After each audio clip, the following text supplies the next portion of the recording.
लक्ष्मण जी की ये जो किताब है जाति जनगणना पर, बहुत ही समय से आई है, मौजूद है विषय। अभी आप जानते हैं सरकार ने शुरू किया है, वो जाति जनगणना नहीं बोल रही है। अखबारों में आप लोगों ने पढ़ा होगा, उसको जाति जनगणना कहने से परहेज है, वो सिर्फ जनगणना कर रही है और उसकी अभी मकानों की गिनती वगैरह शुरू होने वाली है। तो इसीलिए हम कह रहे हैं कि लोगों को अवेयर करना जिनके हित में है, या यूं कहिए कि देश के बहुजन के हित में है और देश के हित में है, ये चीज आम जनता के लिए विकास की योजनाएं बनाने के लिए जो आंकड़े चाहिए, वो ऐसे ही अटकरे पाछे 150 चल रहा है, सदियों से चल रहा है। तो इसको एक बुनियादी आधार मिलेगा। नवीन जी ने अभी बिहार के जनगणना की बात की।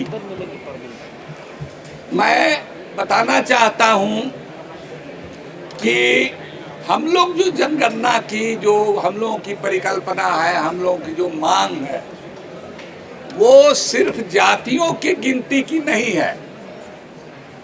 इससे बात बनने वाली नहीं है। हम लोग चाहते हैं कि ये मुकम्मल सामाजिक आर्थिक जनगणना हो। लैंड किसके पास है, बड़े बड़े सरकारी ठेके किनको मिलता है, सरकार की बड़ी नौकरियों में से लेकर के 4th ग्रेड तक किस जाति के कितने लोग हैं, सुप्रीम कोर्ट के जज कितने हैं, IAS IPS कितने हैं, ये सारी चीजों की गिनती होनी चाहिए। और हमको लगता है कि लक्ष्मण जी के साथ हम लोगों ने, हम सबसे पिछले 1.5-2 साल से इसको लेकर के, कम से कम मैं इनके साथ बिहार में तो रहा, कई जगह हम लोग गए और इस सवाल को, नवीन जी भी गए भागलपुर जिले में, एक बार मुलाकात हुई वहाँ। तो जिसको भी समय मिला या जिसको भी लोगों ने याद किया, वो लोग जुटे और इसके महत्व पर हम लोगों ने प्रकाश डाला है। जाति जनगणना की बात मुसलमानों के संदर्भ में आशीष जी ने की, ये इसको सितम जरीफी ही कहा जाएगा, विडंबना ही, कि जो सामाजिक न्याय की बात करने वाले लोग हैं, पार्टियां हैं खास करके, वो इससे पता नहीं क्यों परहेज करती हैं। हमने बराबर कहा है कि अगर गज हारना कबूल नहीं है तो थान हारना पड़ेगा। अगर अभी भी लोगों ने नहीं कबूल किया, अरे भाई पसमानदा नाम से क्या परहेज है? उर्दू फारसी का शब्द है।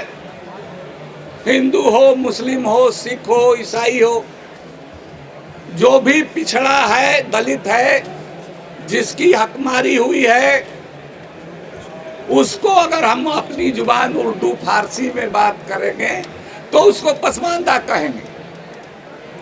लेकिन पसमानदा कहने से परहेज करते हैं। इसका मतलब ये है कि कहीं ना कहीं उनके दिल दिमाग में जो मुस्लिम समाज है उसको मोनोलिथ और होमोजेनस वो मानते हैं, एक रूप समाज मानते हैं। तो हमने और सभी साथियों ने, नवीन जी को मैं बराबर सुनता हूँ, लक्ष्मण जी को सुनता हूँ, जहाँ भी ये लोग जाते हैं, और हम इन लोगों के प्रति कृतज्ञ भी हैं कि जहाँ भी बात होती है हिंदू समाज की व्याधियों की, बीमारियों की, ऊंच नीच की, छुआछूत की, तो उसमें पसमानदा की भी ये लोग बात करते हैं। बहुत जगह हम नहीं देखे तो कहीं ना कहीं बिहार के और दूसरे देश के कोने से कोई ना कोई फोन करता है कि नवीन जी का हमने सुना, लक्ष्मण जी का हमने सुना, वो भी पसमानदा की बात कर रहे हैं। मीडिया के लोग भी धीरे धीरे, जो लोग हैं खास करके प्रोग्रेसिव लोग, वो इस बात को समझ गए हैं और इस शब्द को बोलते हैं। लेकिन इसका एक और पहलू भी है कि जो मौजूदा हुकूमत है वो इस शब्द का इस्तेमाल मुसलमानों को आपस में लड़ाने और बांटने और अपने तरफ खींचने के लिए, अपने पाले में ले जाने के लिए। आप जानते हैं ये सरकार ने नारा दिया कि हम मुस्लिम जो पिछड़े हैं, दलित हैं, बल्कि मैं ये कहूँ उनके लिए हम स्नेह यात्रा निकालेंगे। मोदी जी ने हैदराबाद में 3 साल पहले कहा, फिर दिल्ली में आकर के सीईसी के मीटिंग में उन्होंने कहा, फिर उसके बाद आपको मध्य प्रदेश की राजधानी भोपाल में बजाते वो दोनों बार तो वो बोले, तो वो उनके इंटरनल मीटिंग थी, इंडोर मीटिंग थी, सीईसी की बैठक में बोला। लेकिन वो भोपाल में उन्होंने खुलेआम मीडिया के सामने इस बात को बोला ही नहीं, गिनाया जातियों का नाम। और हमको लगा कि मोदी जी तो टेलीप्रिंटर पर बोलते हैं, हमारी किताब जो मसावात की जंग है उसी सीक्वेंस में उनका भाषण तैयार करके उनको थमा दिया। तो उन्होंने भटियारा भी कहा, हाँ, उन्होंने हलालखोर भी कहा, उन्होंने धोबी भी कहा। आशीष जी ने जुलाहों के बारे में कहा एक कहावत ये भी है कि कोदो मड़ुआ अन्न नहीं और जुलाहा धनिया जन्न नहीं। जुलाहा दुनिया की जन्न में गिनती नहीं है। जो अति पिछड़े की आबादी बिहार में आई है अभी संख्या, तो इसमें अकेले सबसे बड़ी जाति जो आई है, हिंदू और मुसलमान मिला करके अति पिछड़ा, वो जुलाहों की है।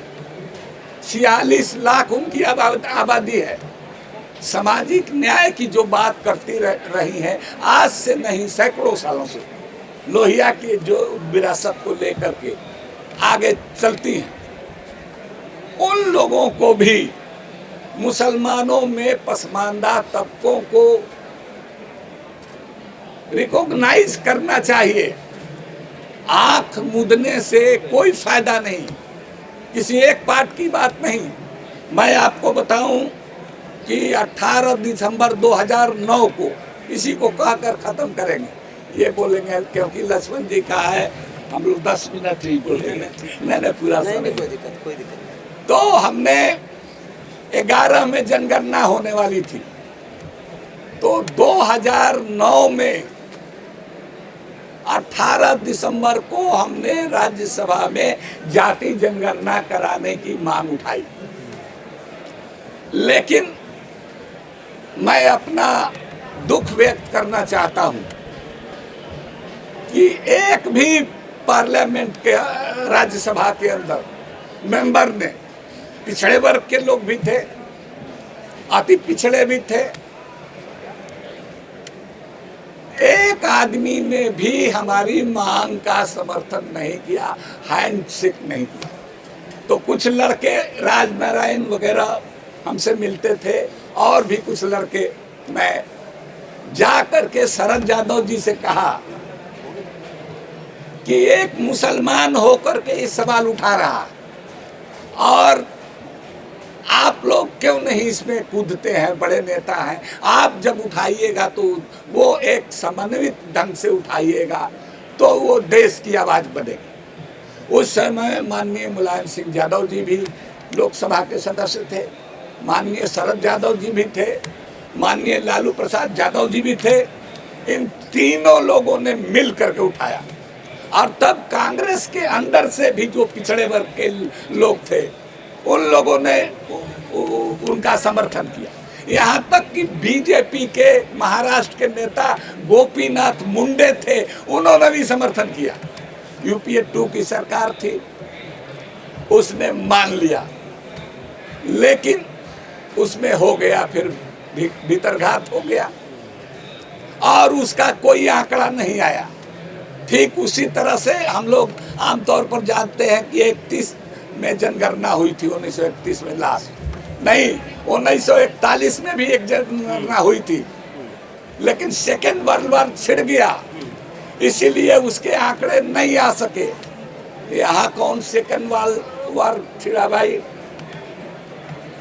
नहीं आए। हम लोग ये जानते हैं, एक एक आदमी, एक एक नेता का नाम जानते हैं, पेच लगाने वाले सत्तारूढ़ दल के ही ज्यादा लोग थे। लेकिन राहुल गांधी ने 140 साल के इतिहास में कांग्रेस पार्टी के किसी बड़े नेता ने, राहुल गांधी ने इस सवाल को उठाया और ये इस पर एक आम सहमति पूरे देश में देखने को मिली। यही बात उत्तर प्रदेश से अखिलेश जी ने उठाई, यही बात हम लोगों ने बिहार से उठाई, यही बात तमिलनाडु से, झारखंड से, कई राज्यों ने कही। तो ये हुआ है, लेकिन इसमें देखना है कि ये जो जनगणना होने वाली है भाई, SIR हुआ और जिसमें तुम्बा फेरी और जिसमें काट छांट हुआ है, बेईमानी हुई है। अब तो सबसे ज्यादा आंकड़ा आ रहा है उत्तर प्रदेश का ही। उसी तरह से इस जाति जनगणना में भी बेईमानी नहीं हो, उसके लिए हम लोगों को सजग रहना है और अपने लोगों को सजग करना है। हमने देखा बिहार में कि कई जुलाहे अपने नाम के साथ शेख लगा लेते हैं, कई धुने शेख लगा लेते हैं, हलालखोर, भंगी, नट, जाति अपना छिपाने के लिए, ऊंची जात बनने के लिए ये प्रवृत्ति देखी गई। इस जनगणना में जो बिहार की जनगणना हुई है, उसी तरह से ये हिंदू समाज में भी पहले जात छिपाने की प्रवृत्ति थी, इतिहास इस बात का गवाह है। लेकिन बहुत समाजवादियों का आंदोलन हुआ है इस देश में, तो वो धीरे धीरे कम हुई है। लेकिन हमारे यहाँ अभी ये बीमारी है।